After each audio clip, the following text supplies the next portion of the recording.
Welcome to Ancient Geeks, a podcast where two old friends of a certain age talk about the development of geek culture from decades past to the present day. We were geeks before it was chic, and I am your co-host, Stephen Taylor, and we're going to set warp speed to Star Trek one more time. How about you, Tom? How are you? I didn't let you introduce yourself. Well, that's okay. Who are you? Go ahead, tell the people who you are. Everyone knows who I am. I'm your co-host, Tom Grant, and the true test of a warrior is not without, but within. Quoting the best episode of season 1 of Star Trek The Next Generation. Is that what we're talking about? Whoever you are? I think we're still talking about Star Trek The Next Generation season 1. Okay. After, multiple episodes on this foray into Trekness. Yeah. This week we're going to conclude this conversation about season 1. There's a lot to talk about. Star Trek The Next Generation deserves a thorough treatment from the first season. Absolutely. Yeah. Maybe we're getting punchy because we already recorded one episode today. That may be part of the problem. Okay. So this week, how about what geekery do you have to talk about this week, or do you have any other geekery to talk about? Oh, I do. Okay, good. So more comics. I read 2 of the manga adaptations of Lovecraft stories by Go Tanabe. Okay. And people might have seen these if they're in a bookstore or a comic store. They're presented in manga form. You have to read them from what we consider the back of the book to the front, reverse order from kind of traditional. The wrong way. No. And they were really good. They were really good. I've wanted to read these for a while, and I'm going to get to the other ones eventually. But I read Call of Cthulhu and Shadow over Innsmouth. Okay. Terrific art. I think they did a good job of pacing it through those stories through the novels. I think this artist really gets Lovecraft, so I think that was because that was genuinely a strong point of reading them. I mean, because a lot of course what you get from reading Lovecraft in print normally is him alluding to the indescribable, and as a comic artist, then Tanabe had to then describe it with an actual picture. Like, there's this weird crown artifact in the Shadow over Innsmouth, or trying to, the sunken island of Rilia and Call of Cthulhu. Right. Terrific job. So anyway, strong recommendation for me if you're a Lovecraft fan. Excellent. So I had, in fact, I realized I didn't talk about it last episode. We got into a digression about Sherlock Holmes.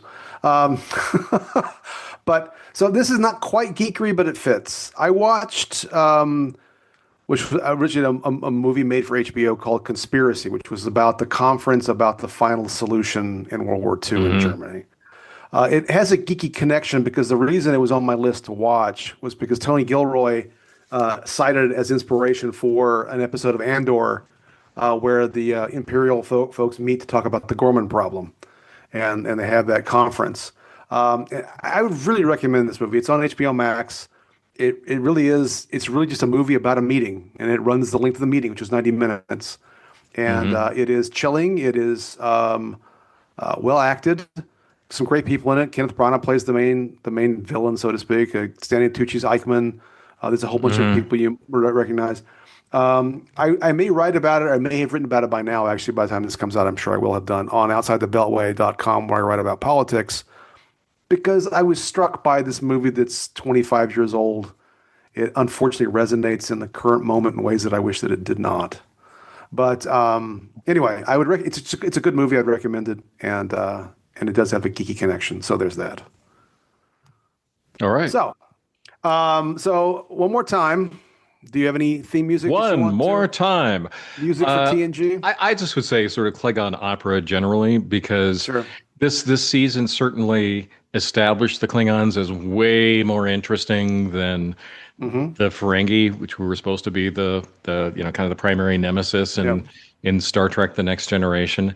And I don't know what culturally you'd pick from the Ferengi that would be the equivalent Ferengi barbershop quartet, but Klingon opera, Octa and Melota.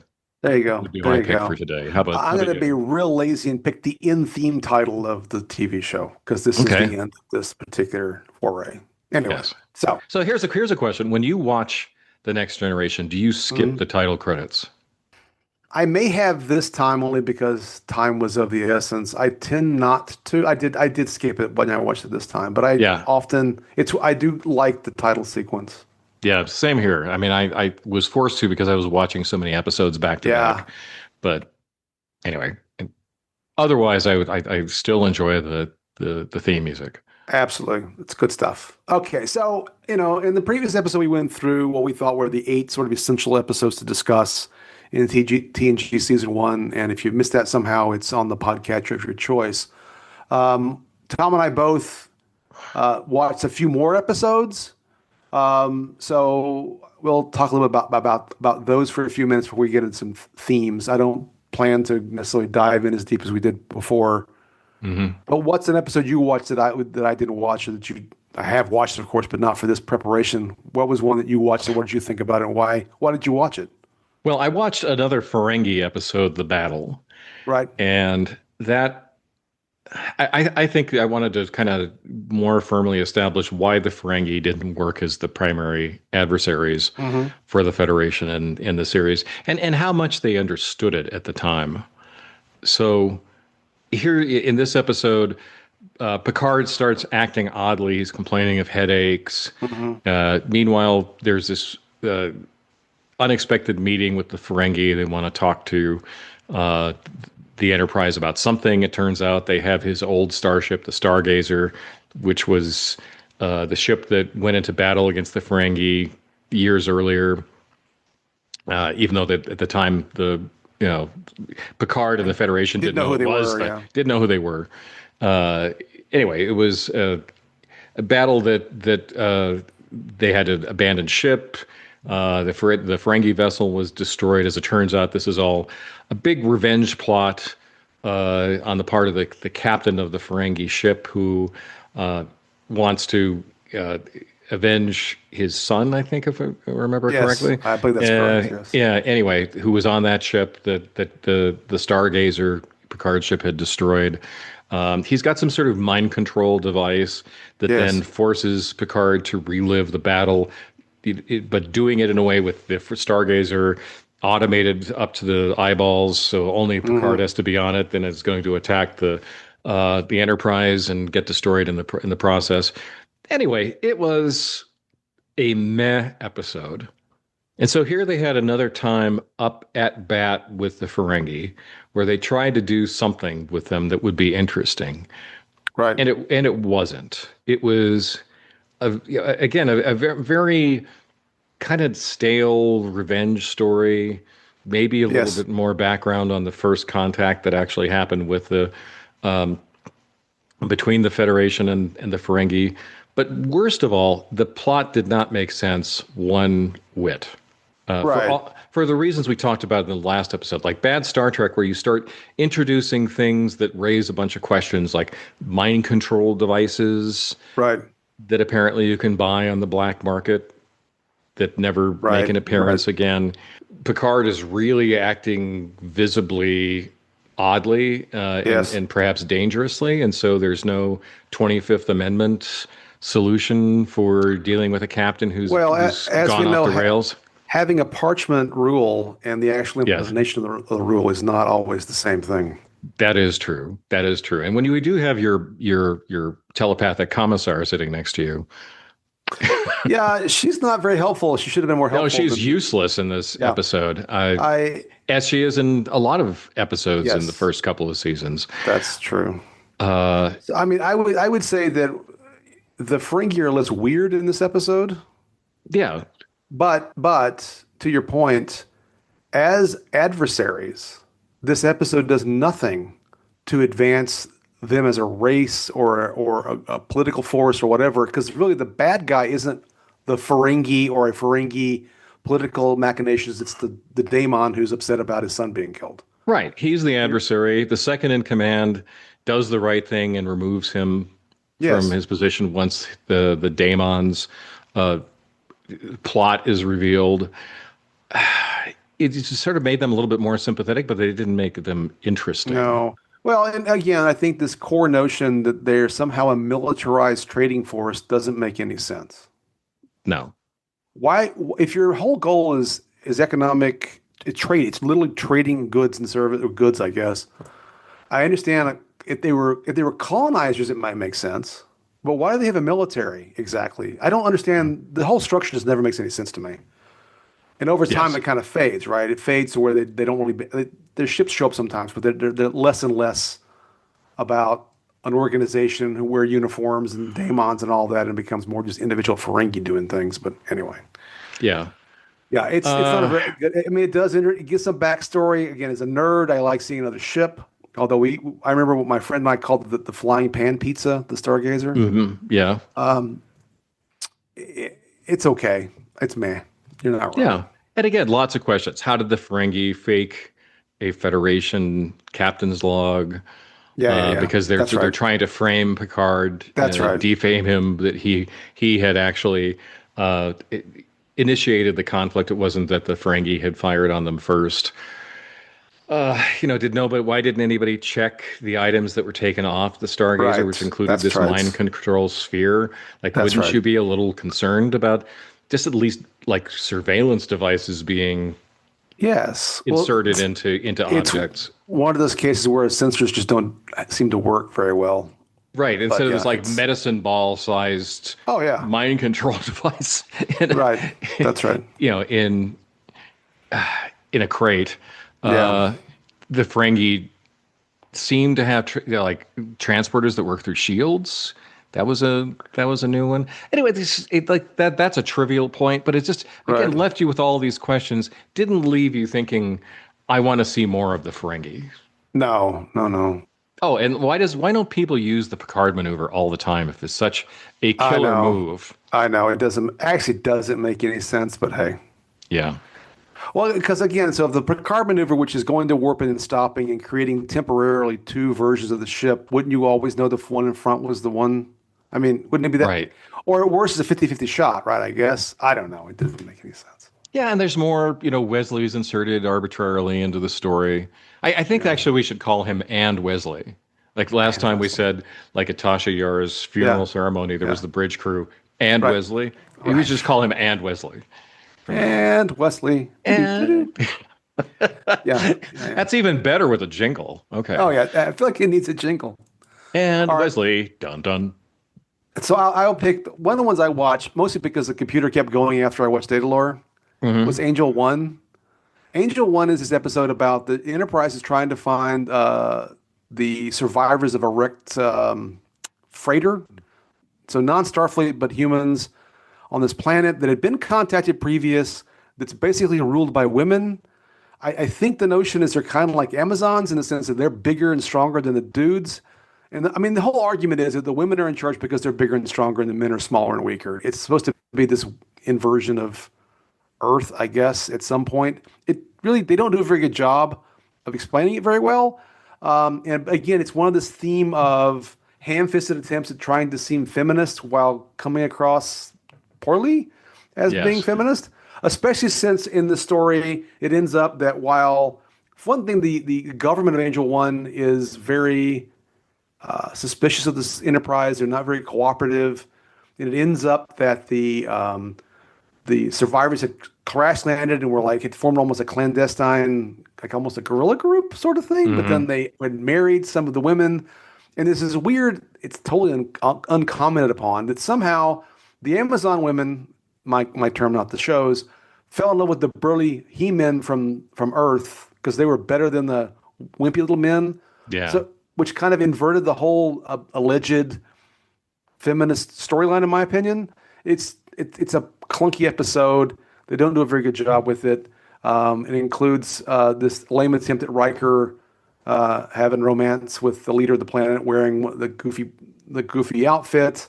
The guest actors are not very good in this. I kept in my notes. I called the leader of Angel One fake Terry Gar. That's what she seemed like to me. But anyway, do you remember this episode? Barely. Yeah, well, Barely. it's not very, It's on rewatches. I definitely skipped over it. yeah, it's not good for a rewatch. We had called it meh, but it probably is bad. Yeah. Anyway, so but it struck me because there is clearly this attempt at trying to be more progressive on gender issues and just often falling flat on their face. And I think that's true, not from a 2026 perspective. I don't think they did a very good job for 1987, but maybe I am biased by the Well, decades that maybe have if like passed. you're screaming at the top of your lungs, we're being more progressive on gender issues.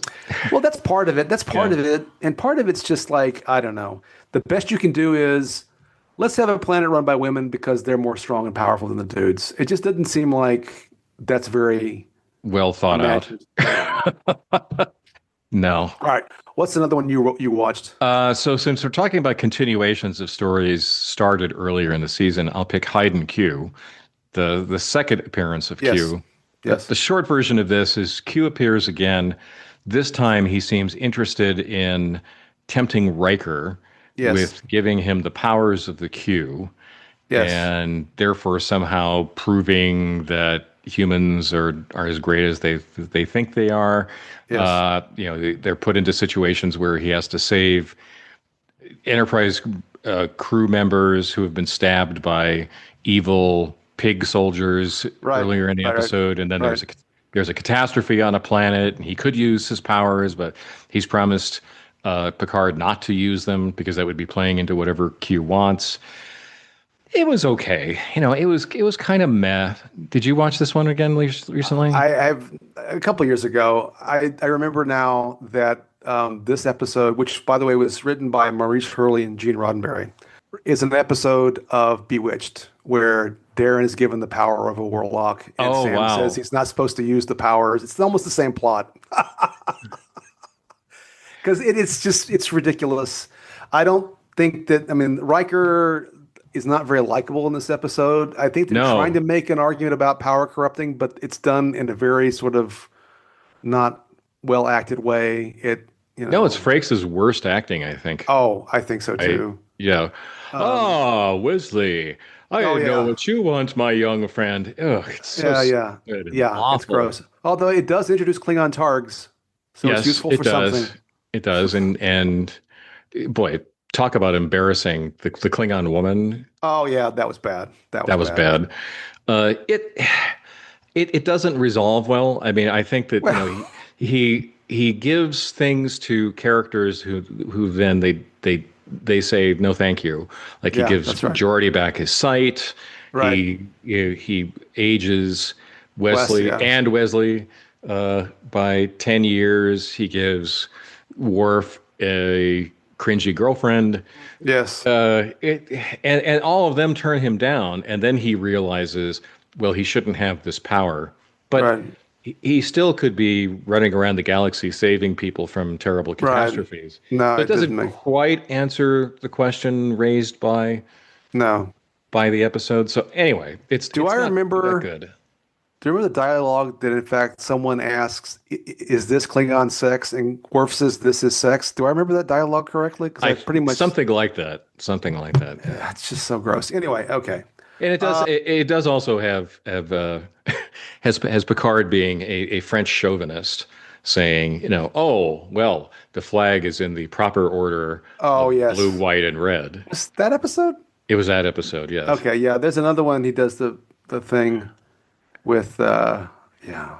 But what it does do, even though I think it's a failure on its own merits as an episode, it does make Q seem like somebody you want to see more of. Which, from the first episode, the writing wasn't good. It was still sort of a surprise having John Delancey Right. play, one of these super beings, not in this sort of godlike way, but in this sort of trickster way. Uh, anyway, not that I think worked well enough that I wanted to see more of Q after this. So Yeah, he's more impish in this one. I don't yes, think he comes full into his own until next season yeah, when he shows up and introduces the Borg. right. But yeah, okay. So another one I watched was, and I'm going to read it and make sure I get it right. 11001001, which is about the Enterprise going to space dock and having to get the computers updated by these aliens called the Binars, who actually want to kidnap the Enterprise somehow to use their computer to save their planet because of some. They're all computerized and they need a big computer. They needed a big portable hard drive. It's a yada yada kind of plot, right? Yeah, yeah, it is. They need to be there because yada yada. Yeah, yeah, yeah. So, and then this is also a holodeck episode where Riker goes and meets this woman called Minuet, who's a holodeck creation who apparently was designed for reasons that don't make sense in the episode to distract him. I don't know, they just couldn't get him off the ship, but because they got everybody else off the ship, they got literally everybody off the ship except Picard and Riker, I think. Right. Um, So they give us some flirty lounge Flirty, singer. yeah, the bard attendee, and it really is just weird. Again, internal to the episode, it's supposed to be about how this is a demonstration of how the Bindars have made the holodeck more sophisticated. Although later the politics quite sophisticated in terms of characters, but it's especially about how this woman is sort of designed to appeal to Riker, and then Picard shows up and they have a weird conversation, and she's speaking French and they're doing all that stuff, and it's just again kind of misogynistic in my opinion the way it's Yeah, portrayed. embarrassing. I just Yeah, felt embarrassed by this episode when I yeah, saw I it. think that's fair. And And then it at the also end, like these two guys are just so easily played. yeah, that's right. That's The part of it too. the captain and the first officer, just they're tripping over some portion of their anatomy here for an extended Sure. period, and it's awful. Yeah, it doesn't. And then the whole thing that Picard comes in and basically, oh, I guess I should leave. Like, what's going on in here? It's just, I don't know, the whole thing. It wasn't very good. Um, did you watch anything else? Yes, one more. I watched Symbiosis, and I watched it because I wanted something that was an attempt to do pure science fiction. Okay. So not, in the self-referential world of Star Trek, but Right. yeah, a good Star Trek episode, or what could be a good Star Trek episode, it wasn't a good one, that would set up it was pretty good. It would set up, a premise. In this case, it's that there is a exploitative relationship between these two planets, and in one, the people there produce effectively a drug, and Hmm. the other people are dependent upon the drug. It was all established long ago because of a disease that if you stop taking the medication, the disease will go away on its own, right? Right. But it's really just ameliorating the effects of it, but then it's also highly addictive. Yes. And then in the process of the back and forth in the episode, where one group is really hot to get their hands on the shipment that they were carrying, and the other group said, well, your ship blew up, so the goods on the ship that were supposed to come to us and trade are not there, so deals off. Anyway, there's a long back and forth between the two of them about this that goes on a bit too long, and Yes. it just Yes. was, although it was a really good idea, I thought, Yeah, yeah. for an episode. We And classified it as a good episode actually on our original yeah, rundown. I think, and I'll keep it as a good one. Again, I don't want to get Okay. into gradations of Yeah. good or meh or whatever. It Yeah. was pretty good, and it took a premise using science Well, it's fiction basically, yeah. as a vehicle for allegory, ran with it to the end. I think there's actually a good conclusion to it. Yes. Where where Picard uses the Prime Directive, or Yes. just essential ethic of non-interference, Right. in a good way to get out of a really terrible situation that they were in. Anyway, so I'll say it was good.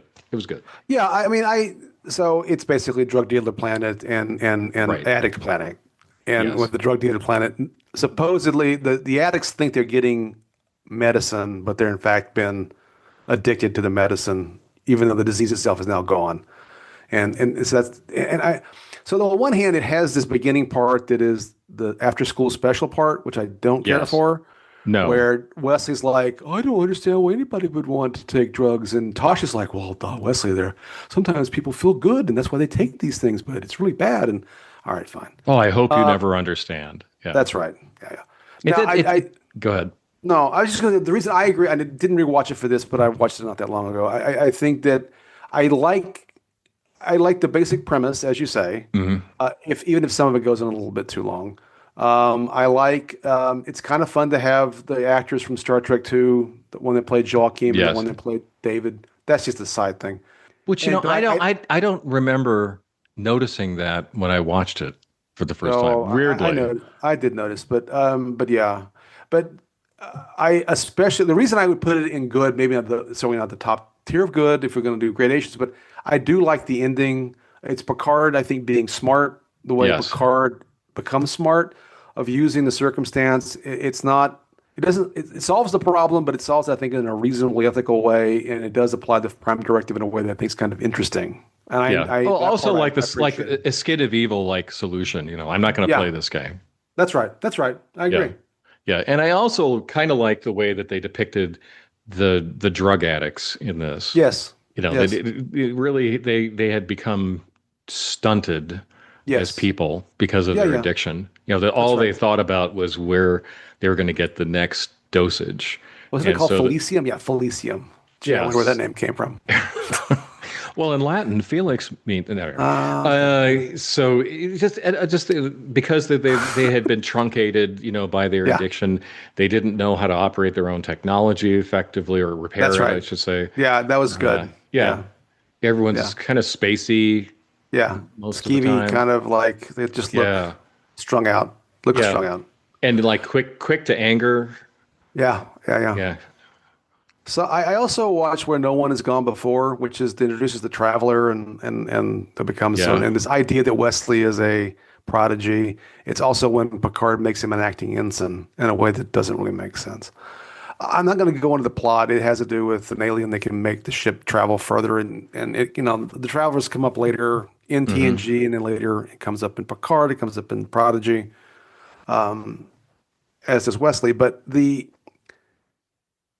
it's another one of those where Wesley knows something. He notices this alien phases when he's using his powers, but no one will listen to him. And then the ship gets into a big mess because no one will listen to Wesley. And then Riker has to admit that he was being impatient or whatever. It's like I just don't understand why, except because of plot, right? It's the plot needs us to get in trouble, and we need to like make Wesley seem special. So we're going to have the main characters ignore Wesley. Hmm. And then also this is when I realized they kept calling and I don't they kept calling him the boy Riker. I mean, they both call him the boy all the time. I'm like, Yes, y'all the can use boy. his name, the boy, and Yeah. it just doesn't work. There are things about it that aren't bad, but a lot of it doesn't make any sense. Like why when they travel so far that thought becomes part of space, and if you think things they happen, which is a plot device that's been used in other episodes. Most specifically, that comes to mind the shore leave episode of TOS. But Right. it kind of works, but it kind of doesn't. I think it's still a meh episode. I don't think it's bad, but it it's all right. The Kaczynski character, who is supposedly the one that's making the ship go fast, but ends up he's a big fraud, is super annoying. And quite frankly, they should have left him on the other side of the galaxy, the universe, and when they came back. But oh well. Well, and again, how ineptly they handled Wesley. So Yes, it's instead of just just so. just showing him do things in a plausible way that would then kind of convince us that he's a prodigy, just everyone That's saying right. he's special. Oh, here's another Yeah, episode. I He's didn't like special. that. Here's I'm, another episode. He's I'm special. Just saying it over and over again doesn't make it so. I'm glad you brought that up. So, like I've said before, the idea that Wesley's a prodigy is actually potentially an interesting story beat. Yes. But to your point, they just say it; they don't show it really. And I'm sorry, I think he's supposed to be 15 in season one, right? It's too young to make him an acting ensign. I don't care what kind of prodigy he is. It Exactly. doesn't make any sense. He should have been a little older. And I don't know. It just all feels shoehorned, and that's just the bottom line of it. But anyway, okay, so let's move on to some bigger Okay. questions. So, well, what's your basic evaluation of season one before I even ask any questions? After having done this now, memories of it now, and then what would you say about season one of TNG? So I think most of the problems with season one were with writing. Yes. I you could say that Wesley was annoying. You can say that Yes. Tasha was underdeveloped. Yes. You could say that they kind of stumbled into realizing Worf was a more interesting character. Yes. You can And say that Picard. there are some pretty terrible episodes. Some of them are connected to the continuity that they were trying to build. Some of them aren't. Um, it all comes back to the writing ultimately. Yes. How about you? What do No, I you agree. what? It's just I mean, again, based on our own evaluation, but I think it's fair to say it's mostly meh. I don't. I don't know if it's terrible, but on rewatch, especially having experienced a bunch of other Star Trek, including a lot, 6 other seasons of TNG, it just doesn't. It feels like I said, like a rough draft, not well developed. We're not sure what we want to do. We know we want to ship. We know we want to go places. We know we have certain characters, but we don't really have them well thought out in our brains. And it just, but as I said, also there's a lack of heroism often. Just a truly Yeah. impressive action. A lot of the antagonists are not that interesting. I don't know if it's budget or what, but there are a lot of episodes on the ship. For a show about going boldly, there's a lot of ship episodes. Right. I Well, didn't yeah, count them. I budget meant to. is a big factor in that. In many ways, the plant when they went to planets, like in the Last Outpost, comes to mind. The Armus planet, which I don't remember what it was called. I'm not sure that TOS did look more interesting. Their planets. It just felt like Yes. they were on the soundstage. They threw some lights up in the background, cut plastic rocks, and that's the planet. And it's just not that Well, interesting. they were jarringly bad planets. Yeah, Like we were like Hyde and Q. That yeah, yeah. Same they thing. the planet with like the green sky Yeah. that's like uniformly green and the fake looking rocks and Yes. Yes. in the Last Outpost the Yeah. crystals that Yeah. Yeah. Yeah. look Yeah. incredibly Yeah. fake. Yeah, but anyway, go back to the writing just for a second. Sure. I think that there is a bit of a canard about season one, and that is that what really destroyed the quality of this season was the Roddenberry directive to not have any conflict among the main characters, Hmm. which isn't strictly true. There were times when Yeah. they had conflict with another, but let's take that at face value. I don't think that would have necessarily solved the and Wesley problem. Right. So there the problem was, as we were just saying, you insert this child into a situation that's completely inappropriate for a child, Right. and maybe he's somebody who has amazing problem solving abilities, but he's still a kid with a not Right. fully formed brain. Right. So nobody's really struggling with that particular difficulty. I mean, I'm willing to. I mean, I agree with you. You're right. I mean, I don't know that it's just because of Roddenberry's dictum about everyone's kind of perfect in the future. Because you're right, they're not entirely actually. I mean, like Picard's grumpy with people, which is a kind of Yeah. negative interaction, but it doesn't ever fully make total sense. I will say, as I've said before, and I'm willing to say again when we maybe talk about this as a specific theme, it is Roddenberry in TNP and Roddenberry's involvement, especially in TNG season one and season two, seems to be a common denominator of of the characters not flourishing the way I would like to see them flourish. Right. There's a certain flatness to all of those things. I do, and I have not gone to watch a lot of season two again. There are definitely better episodes. I was just looking down the list, and I was thinking if I did the good, the meh, and the bad. Um, the general and the general menace in season two is better than general menace in season one, in my opinion. Just Oh looking at yeah. the list. Yeah. Yeah. Yeah. And I watched just I don't know if you did. I asked you to, but I'm not sure you did, or I suggest you might want to do that. I looked at just the teaser part of not trailer of episode one, season two, The Child. Yeah. I watched it after you mentioned that And to me. what to me hit me at least one, it already feels like our characters have more of a place on the ship, right? Geordi is now in engineering green, he's in engineering. Worf's in green, he's on the tactical thing. Data's actually at the science station. Wes has got a real uniform, it's the gray one, but he's at the helm. Riker's actually running the bridge. Picard's off doing his thing. There's like stuff going on. The ship seems more dynamic. And Troy was in a less ridiculous outfit. All those things and the beard, as we all know, the beard is the thing that changed everything. Changes everything. But it just felt that, and that episode to me it's okay, right? It's not great. It has some problems, and I haven't watched it in a while, so I won't comment on it. But it just already felt more like a dynamic, well developed set of characters to me, just in that little bit. Am I crazy, or did you have? A Oh, different not at experience? all. Not at all. And I think that observation I think you astutely made there about finding places for people. Even in the first season, with characters that were defined in a particular role, they kind of weren't Right. at the same time. Like, again, to go back to Tasha Yar, and this is not Denise Crosby I'm complaining about, but she had an incredible amount of flatness. She had terrible dialogue.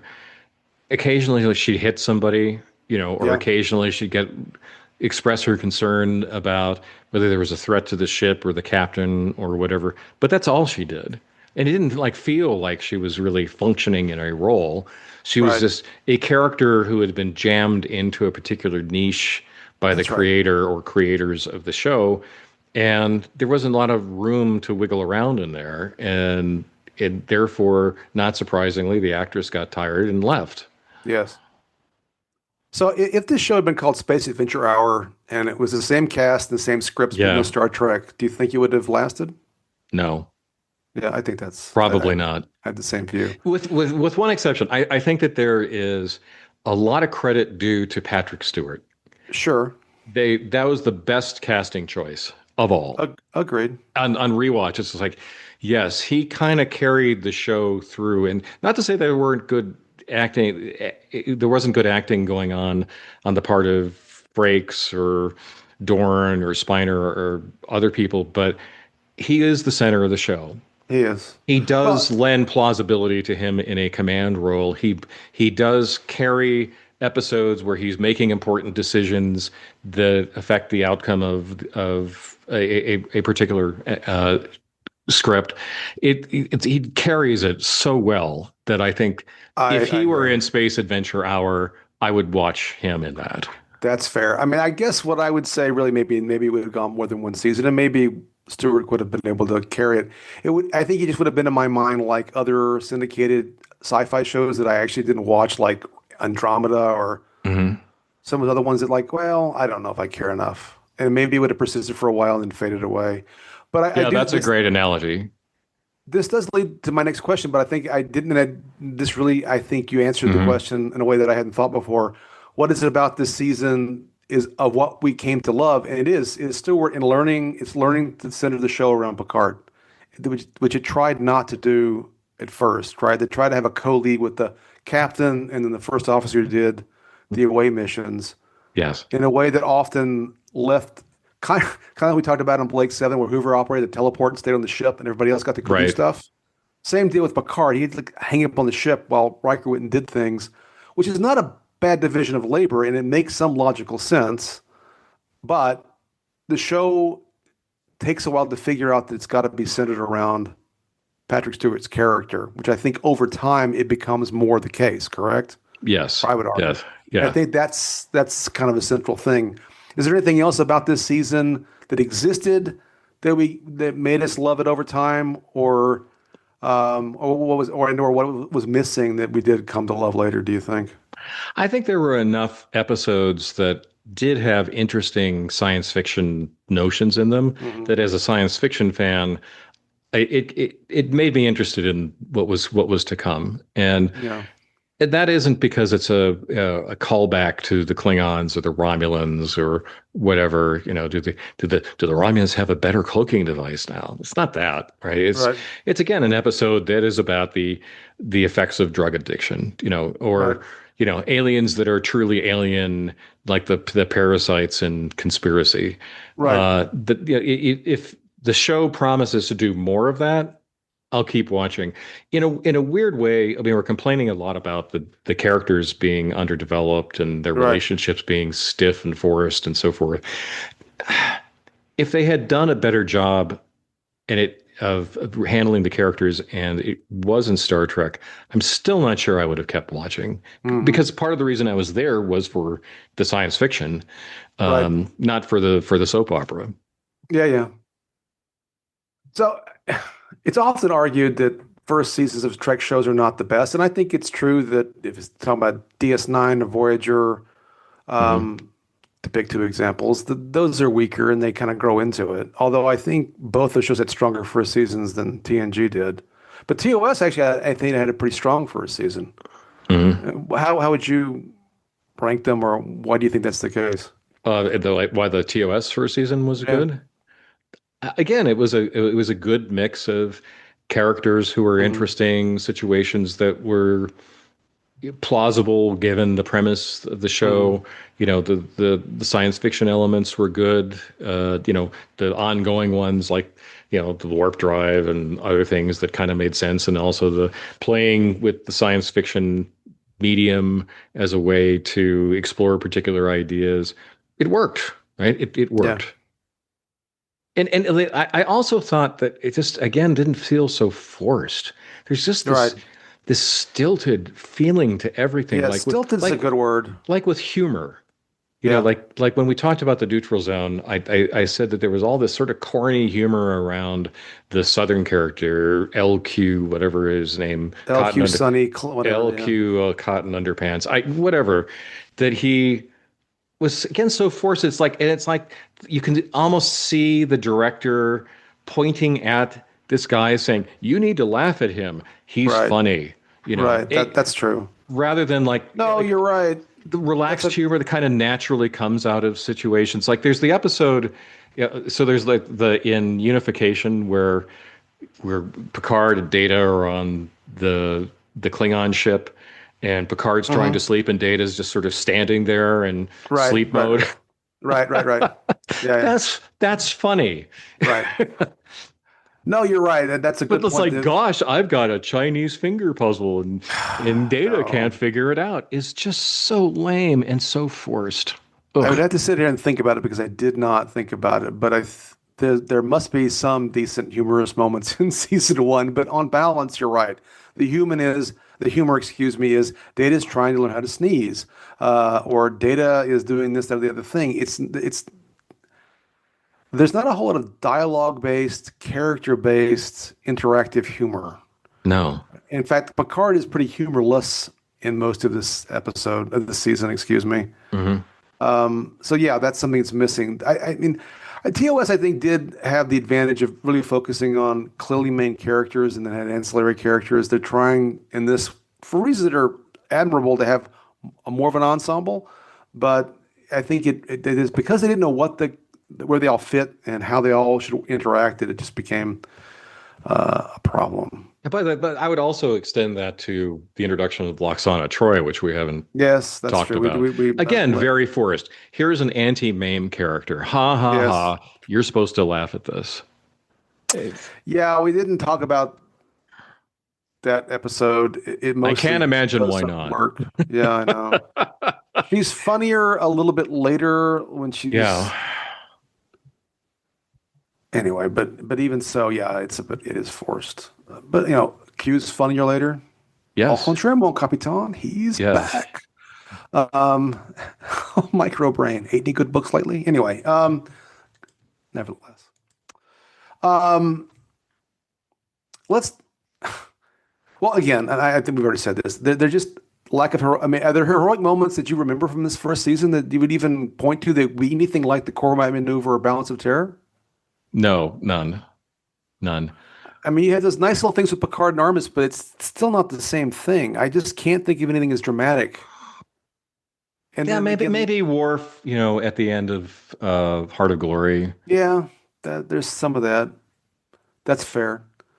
But the antagonists aren't that great. As again, Armis was the best one, probably. The symbiote or the parasites were a Yeah. good enemy.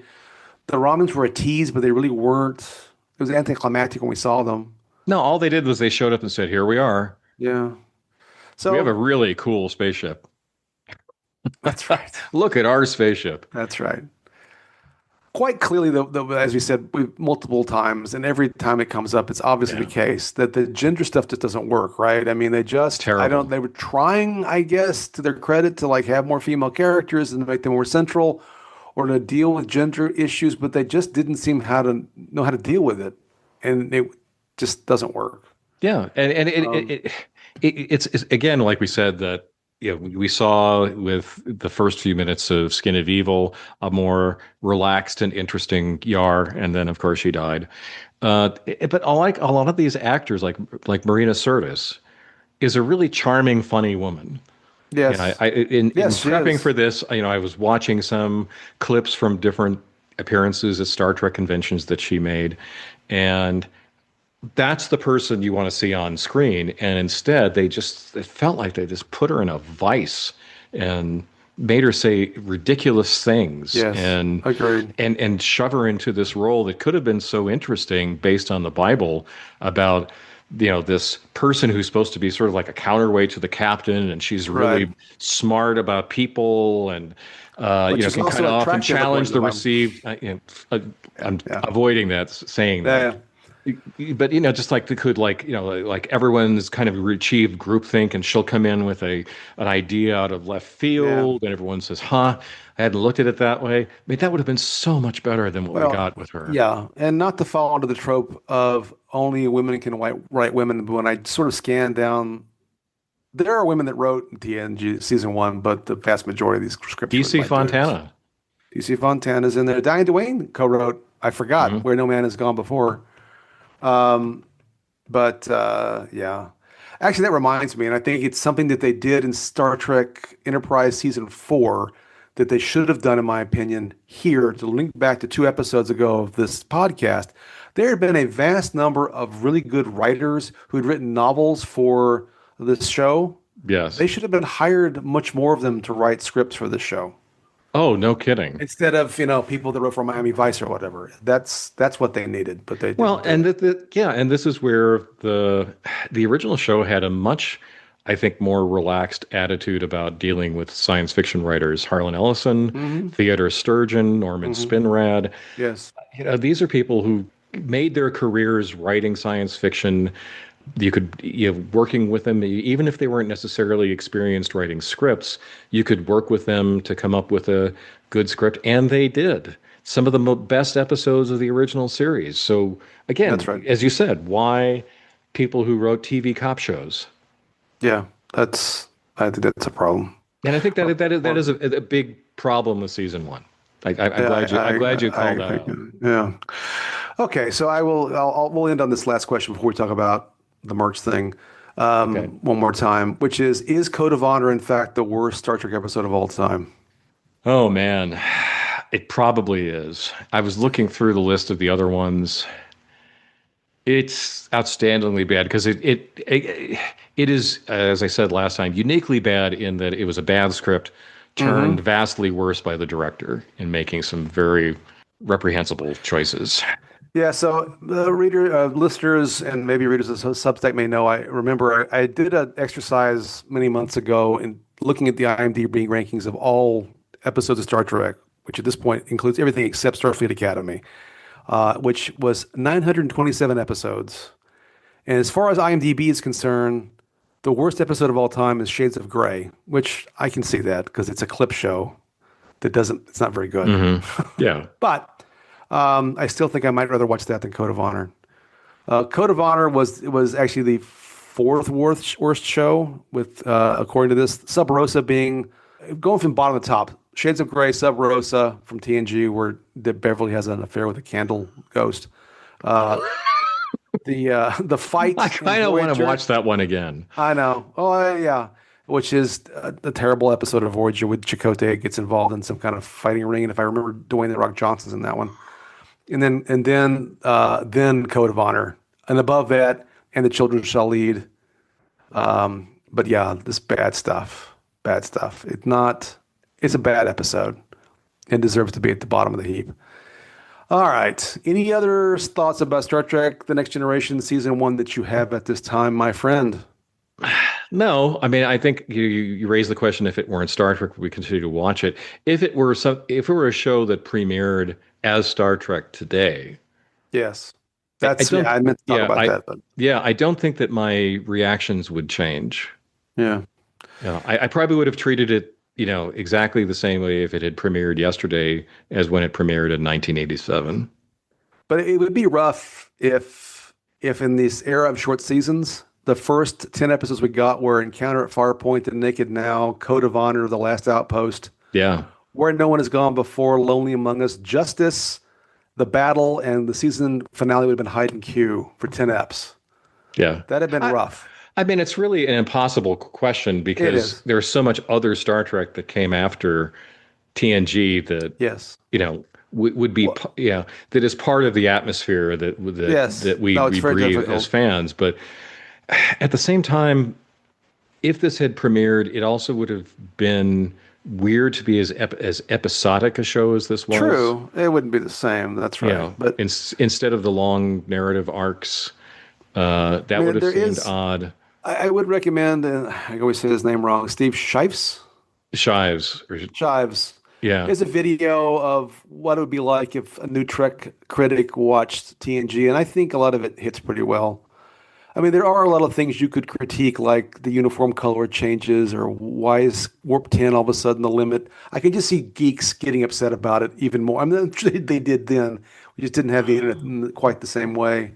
Anyway, it's a fun video. I thought it kind of hit. yeah, and you keep saying to me, well, yeah, maybe you're being too harsh on Starfleet Academy or whatever because the Next Generation had a bad first season. It had its high points, but it also we have the example of season one of Star Trek: The Next Generation to learn from, Mm, and sure. it's frustrating to watch a show commit the same mistakes That often. is fair. That is fair. I guess that's a fair critique, and I don't find that to be at all unjust. I I think what I personally struggle with is uh, that if it does create some of the same errors, it shouldn't on one hand, but by the same token, some of it is the same errors.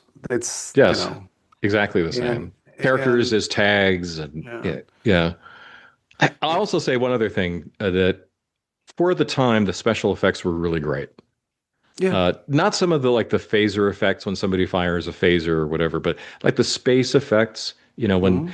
you see the Enterprise chasing a Ferengi ship, that looked pretty great for the It time. did. It did. But it I didn't agree. it didn't make me want to watch the show any more than I did already based on the stories and the acting Sure. and the scripts and everything else we're talking about. And Mm. the fact that special effects technology has advanced much further Hmm. than TNG also has no effect on my enjoyment of TV shows today. It doesn't. I mean, you That, can yeah. complain about like the Planet Hell set that they kept reusing for Hmm. away mission scenes and so forth, looking really clunky, or the costumes being cringy in the first season, or other aspects of the production design or special effects and so forth. As you said the other day, the Ramada Inn look of the Oh bridge yeah, that's right. Yeah. and a lot of the ship.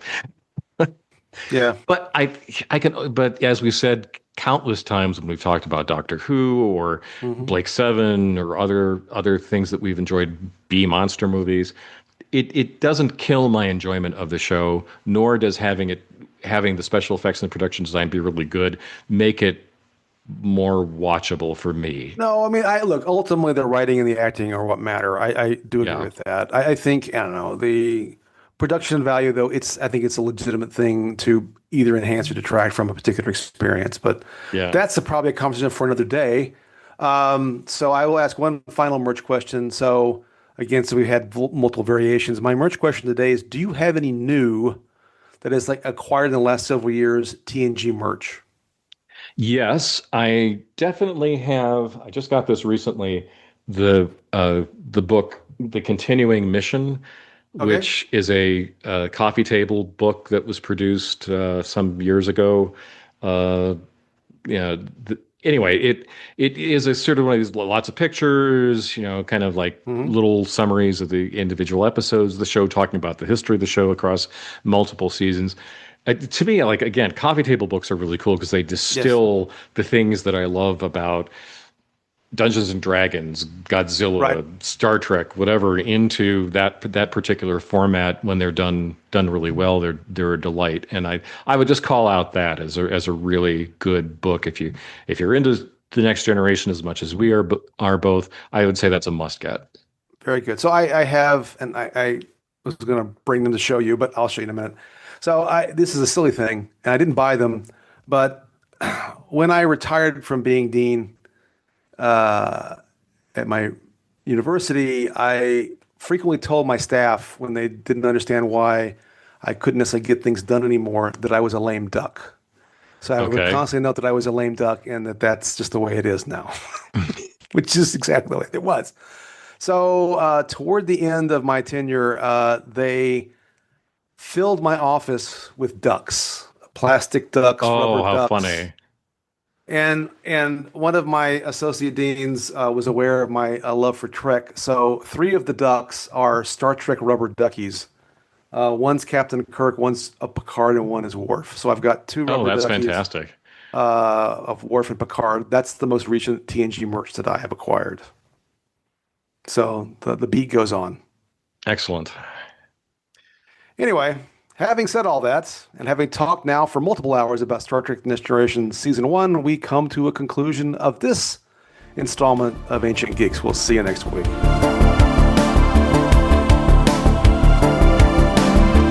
All that talk about the Ferengi vessel looking like a pan pizza has made us hungry, so it's time for us to wrap things up around here at Ancient Geeks. Thank you for listening. Wherever you listen to us, please like and subscribe, and drop us a review, or contact us directly at someancientgeeks@gmail.com. Also, you can find us on our Substack blog, someancientgeek.substack.com, where we post regularly on all things geeky, and also look for us on Reddit, Facebook, Blue Sky, and other social media outlets. All content is copyright 2026, Tom Grant and Stephen Taylor. Music by Reversed Image, whom you can find on Pixabay. See you next time.